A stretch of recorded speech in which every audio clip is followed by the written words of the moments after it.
Ladies and gentlemen, welcome to Let's Delve. Well, a new Pokemon game is coming out soon, so I thought it would be fun to celebrate by recreating a minigame from another recent Pokemon release, which is a remake of a previous Pokemon release.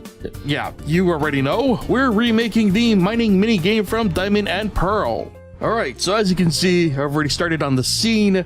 That's because as I was setting it up, funny story, the setup for this was pretty similar to the Golden Throne Let's Delve that I did. We have a list of all the treasures that you can find. We have our treasures, which are objects which are imprinted onto the grid, just like in the Golden Throne Let's Delve. If you want to see that more in detail, go ahead and check out that series, because we are moving on from this point forward.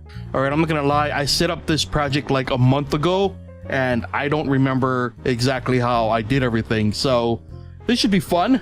Okay, so to keep track of which treasures are being dug up is gonna take some creativity. I think the best way to do it is to make a list of snapshots of the grid regions for each treasure, and then when the player starts digging them up, we'll match the current grid with each region in our list. Then if the, holes match up for that region, that must mean that the player has dug up that corresponding treasure. Alright, I have no idea if that's gonna work, but we're also gonna write a function just to make sure that everything's copacetic or even working at all. Okay, and check. Oh, I see a 2. Does that mean it actually worked? Alright, now comes the hard part, which I'm sure somewhere out there's a much easier answer, but I like to overthink things, so this seems pretty on point, so... Okay, I need to go back to the treasures actually. So in theory this would be okay if we didn't need a reference point. We need to also provide the X and Y origin point so we know where to measure off from. Okay, so we copy all of this, keep around what we need. Now we just update the code to use the arguments instead of variables. Alright, so before we continue the more complicated version of the check, let's do a quick mini check to make sure that things are still recording properly. Okay, so it's still recording too. Oh, I'm so nervous. Okie dokie. So if I did everything right, it should work exactly like we hope. Fingers crossed. Ah! Dang it. Oh, I didn't even... maybe I didn't need to record the width and height because it already does that with the grid. Okay, let's see. Oh, that's a beautiful one to see. Okay, so to give a quick recap of what just happened is, because we haven't set up the board yet, everything here is a 0. And so because it's a 0, the only things that should be recorded are the treasures and their positioning. So because everything is default and we haven't started packing on any dirt or stone or anything, the results should be true, and the results are currently true, so that's a good start. Okay, so assuming I didn't break anything and the structs are in fact working, now we can start adding dirt and layers that we can chip away. We're gonna do that by just adding regions. We're just gonna keep adding and adding, like literally adding dirt to the grid. So we got a whole bunch of errors. We're drawing outside of the tile map. I'm supposed to clamp all of this stuff. What the heck? Okay. I think I was referring to the wrong tile set. So now it should work. Cool. Cool. Yeah, okay. I seriously hope everything is actually working and I'm not just building towards disappointment. I guess we'll see. So now we just have to set up the actual digging part. Which is gonna be done through left clicks. And boom, boom, boom, boom, boom. Nice. Alright. Now if we check, it's a falsie. Oh yeah. If we dig it up and we check, it's a falsie. That should not be happening. Why is it going up? It's supposed to go down. Excuse me? Excuse me? Okay, so I'm pretty sure I just rendered numbers for that text. So I think what it's doing is it's going into negative zone. It shouldn't be. I was living a lie all this time. Thought my code was working, it apparently is not. Good. Okay, so I'm gonna draw a couple of squares based on where the treasures are located.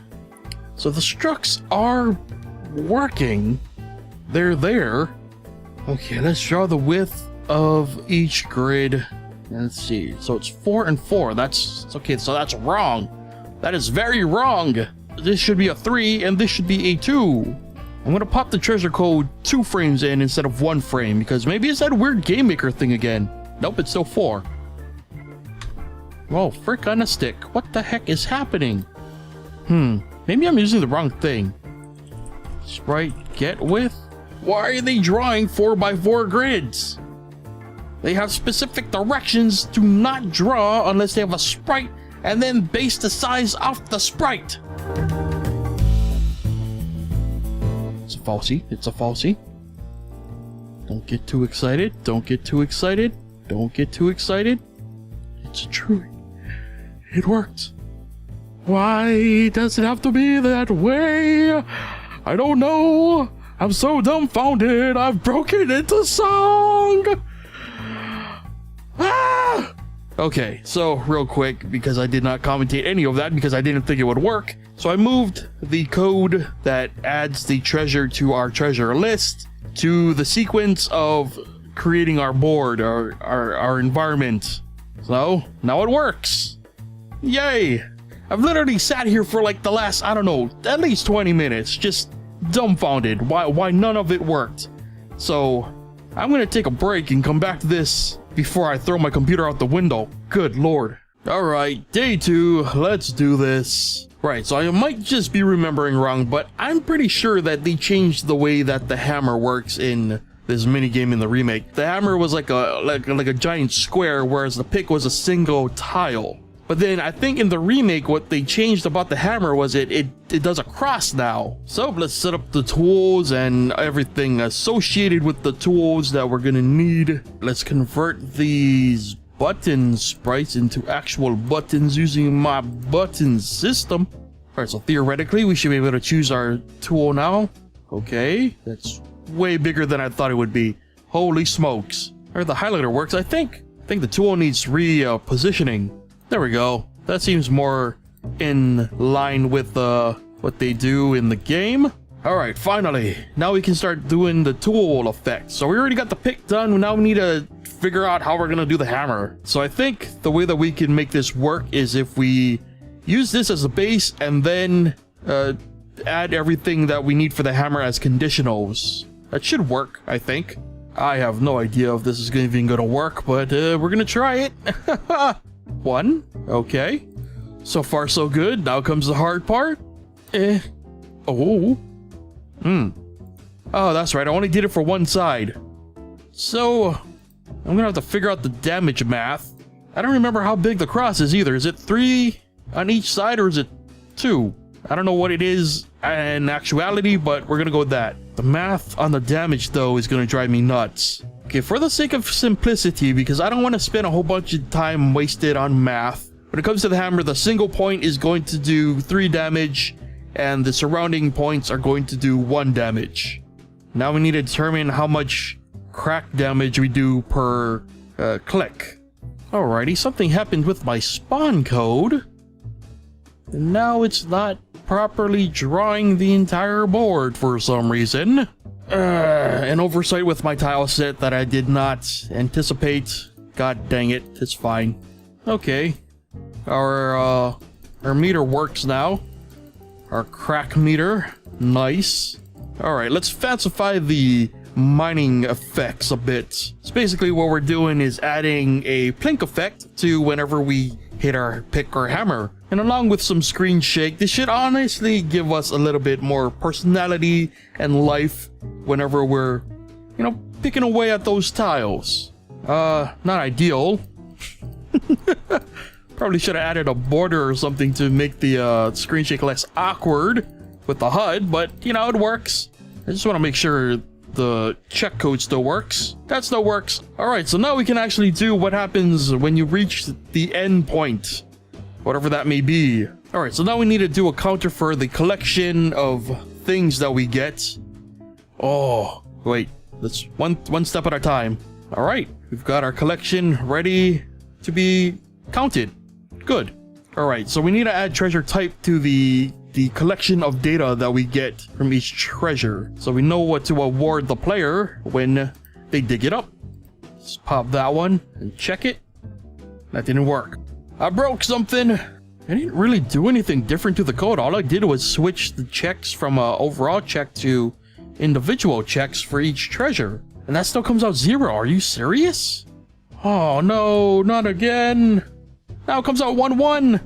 Excuse me. Ay, ay, ay. What happened? I don't see where the problem is. Okay, well, this is weird. Again, it's drawing 4x4 grids. Oh, I know why it's doing 4x4s. I'm supposed to check for masks, not the stupid size of the sprite. Oh, Jesus, what happened? What did I do? Oh! Alright, I am in complete disbelief. I do not know why it has decided to work the way it has, but I'm gonna have to come back for day 3. Alrighty, here we are. It's day 3 of working on this dang thing, and honestly, we're starting with some good news, so I should be a bit more excited. So there was actually like 2 weird things I noticed about the way that this seemed to be working is that, so first off, if you dig up the final treasure on the list of treasures, that one will never count. But what was interesting was if I started to dig up the other treasures, then it would suddenly count under certain circumstances. And some of those circumstances were if I dug up the rest of the treasures, then that final treasure would finally be counted. And the answer was actually very simple, and I'm annoyed that I went through the process of simplifying the code, because it was as simple as if a grid is overlapping with another grid, it counts both treasures. So if both treasures are dug up, then the code would count that as dug up. So the short version of it is because the grid was not the same size as the treasure, we were looking for too much, and as a result, we're not getting the proper output. But as you'll see here, this green treasure is the second one on the list there. That's my little debug list. And when I dig it up, and then I will check it, and that removes it, and it adds it to our treasure list of collection, our treasure collection list. Words. So now it's working just fine. I think the other treasure is over here somewhere. Yeah, if we dig this one up, then that one is also removed and is added to the list. So it works now. Yay! We're back on track. So now that the check works, we can finally focus on the final bits that we were supposed to do in the previous episode. Alright, so let's write our end game now, where it's going to be a check for either all the treasures have been dug up, or we've hit the wall so many times it's about to cave in. Actually, do we even need a function for this? All we need to do is basically reset the level. We're just gonna make checks on their own and reset the level accordingly.